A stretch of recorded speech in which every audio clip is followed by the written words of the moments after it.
Halo, jumpa lagi di channel 0 per 0 dengan Pak Git. Kali ini bahasan Pak Git akan mengupas masalah kehidupan setelah mati. Tapi sebelum kita lanjutkan permasalahan ini ya teman-teman, kita cek video dari Pak Halim nih ya, Haryanto Halim gitu ya. Oke, kita cek videonya.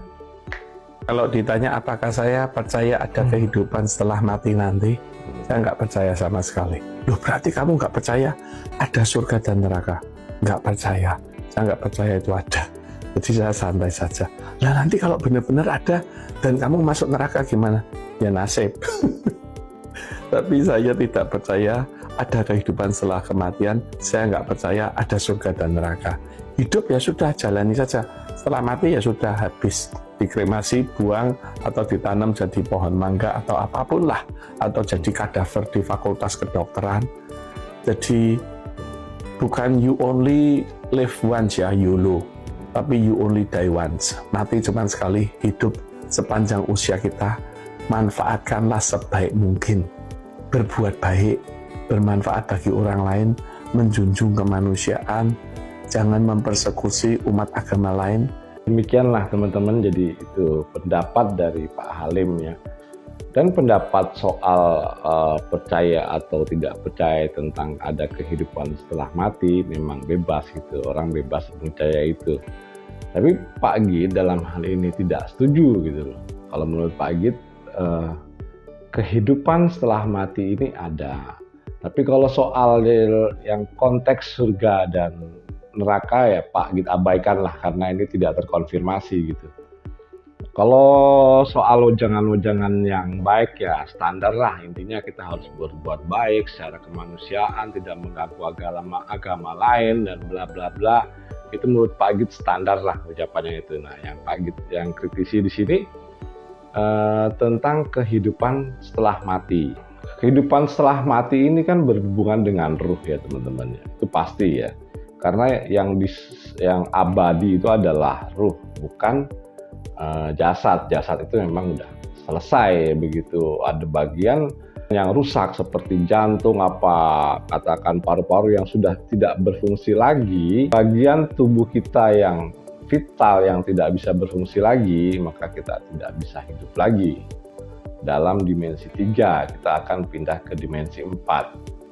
Nah, biasanya kan Pak Git itu lebih banyak setuju dengan beliau ya, dengan Pak Halim. Tapi Pak Git di sini adalah ya intinya Pak Git itu senang berpikir. Jadi kalau pikiran kita beda ya nggak masalah. Tapi kali ini ya beda gitu loh.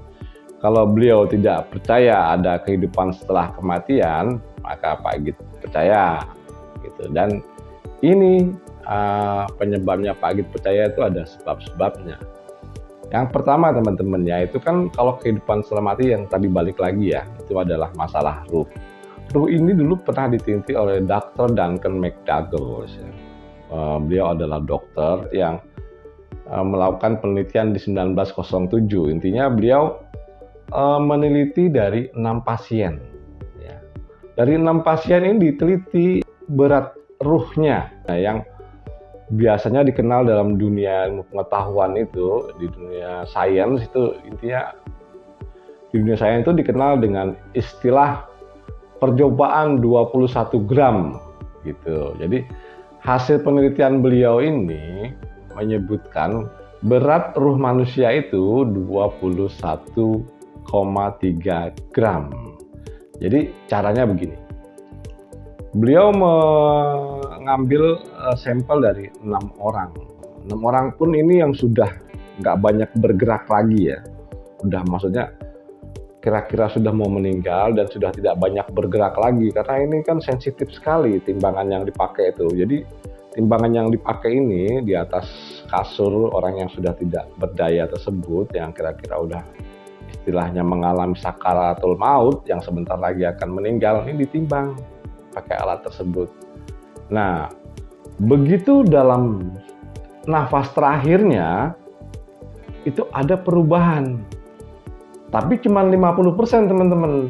Ya, jadi dari 6 orang ini terkonfirmasi 3 orang ini mengalami penurunan sekitar 21 gram. Sedangkan yang 3 lagi tidak gitu. Jadinya ini sebetulnya masih 50-50 juga. Tapi oke lah, ini udah bisa digunakan sebagai alat bukti kalau ruh manusia itu ada, karena pada saat itu juga ini akan melakukan percobaan lagi, sponsornya nggak ada gitu teman-teman. Jadi kurangan sponsor, akhirnya ya sudah sampai di situ saja penelitiannya di 1907 itu. Kemudian beliau juga Dr. Duncan McDougall ini tidak mencoba kepada manusia saja, dia mencoba kepada 15 ekor anjing. Dan pada 15 ekor anjing ini tidak mengalami perubahan. Ya. Jadi 15 ekor anjing ini ditimbang pas saat udah mau mati sama matinya itu tidak ada perubahan berat badan. Yang artinya anjing ini tidak mempunyai ruh. Jadi anjing tidak ada ruhnya, dia sekedar nyawa aja begitu.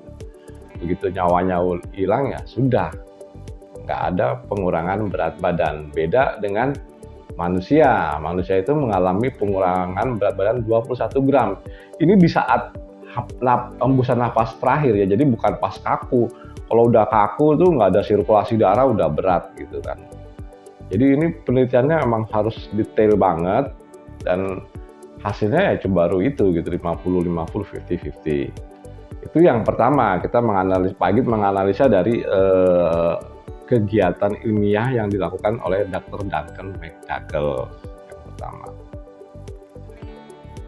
Kemudian ada satu lagi penelitian dari Dr. Raymond Moody. Dr. Raymond Moody ini adalah psikiater. 1975 dia mengadakan penelitian terhadap 150 orang yang sudah pernah mati suri. Penelitian Dr. Moody ini dilakukan itu secara survei. Jadi bukan beliau sendiri yang mengalami, ya itu jelas bukan, karena beliau hanya mengambil data-data, jadi mencari data-data dari rumah sakit ya. Siapa aja pada saat itu, dari beberapa rumah sakit gitu, siapa saja pada saat itu yang sudah pernah meninggal mati suri, itu dicari datanya.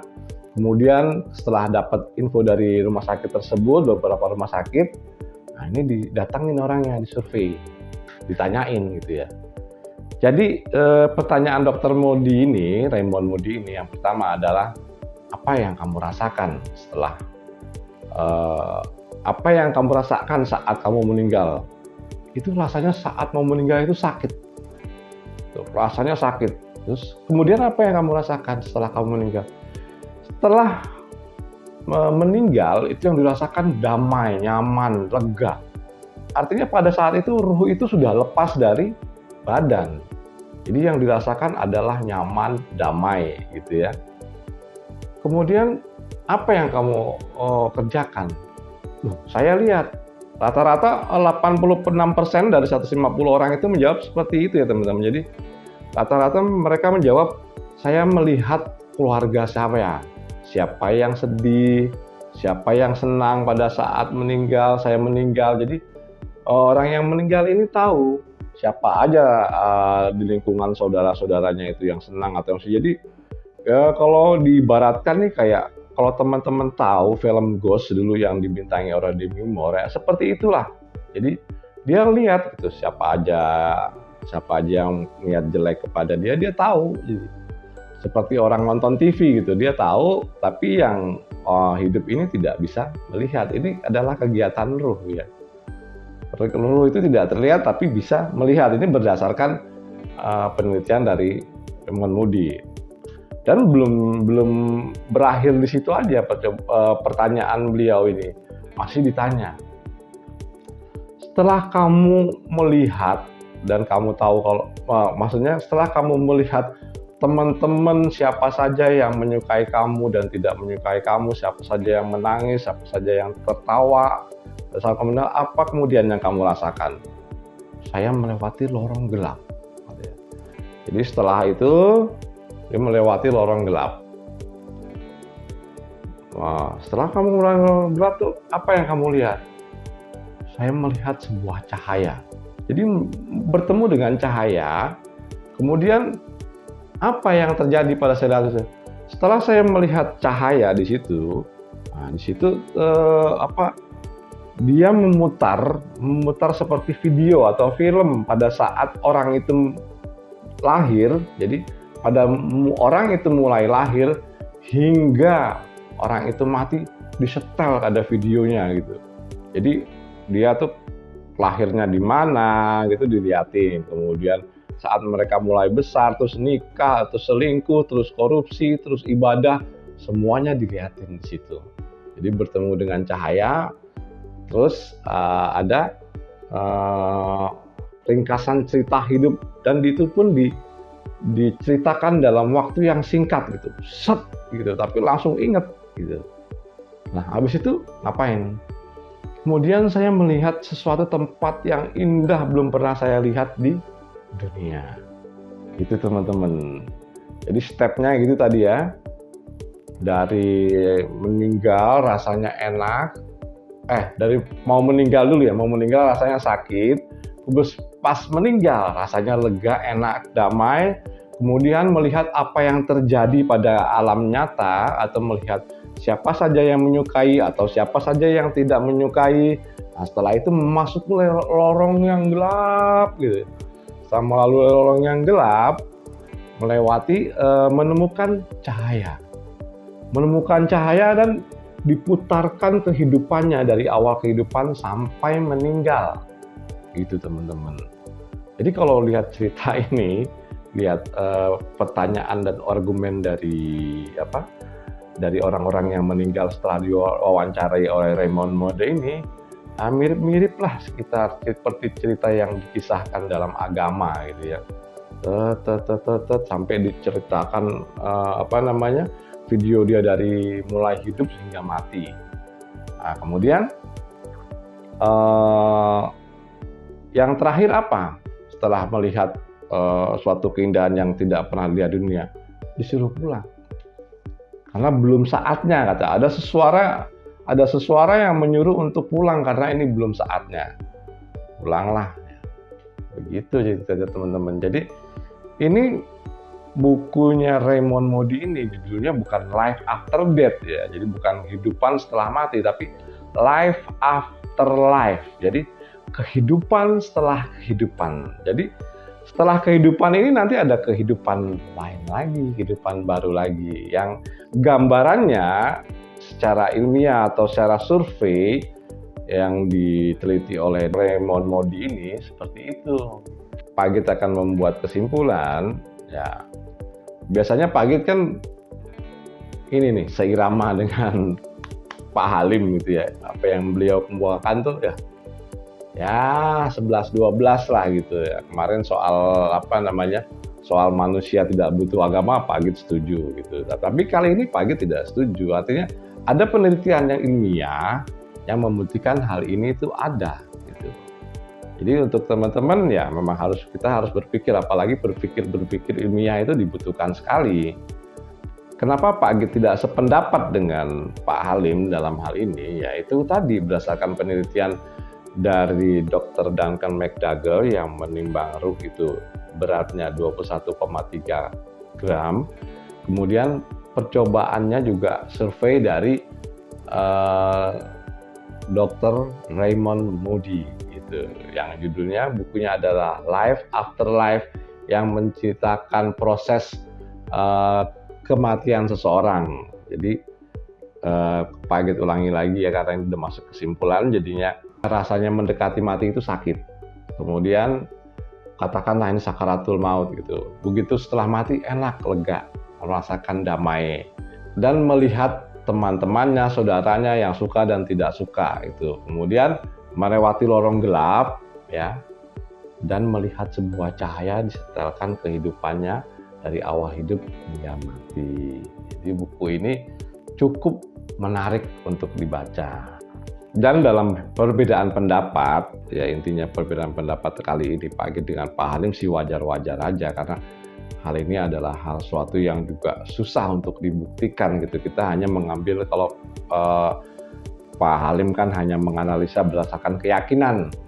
Kalau Pak Agit ya berusaha mencari tahu dari penelitian-penelitian yang sudah dilakukan oleh orang lain. Oke teman-teman, menurut Pak Agit cukup sekian, dan Pak Agit tunggu komentarnya teman-teman. Terima kasih.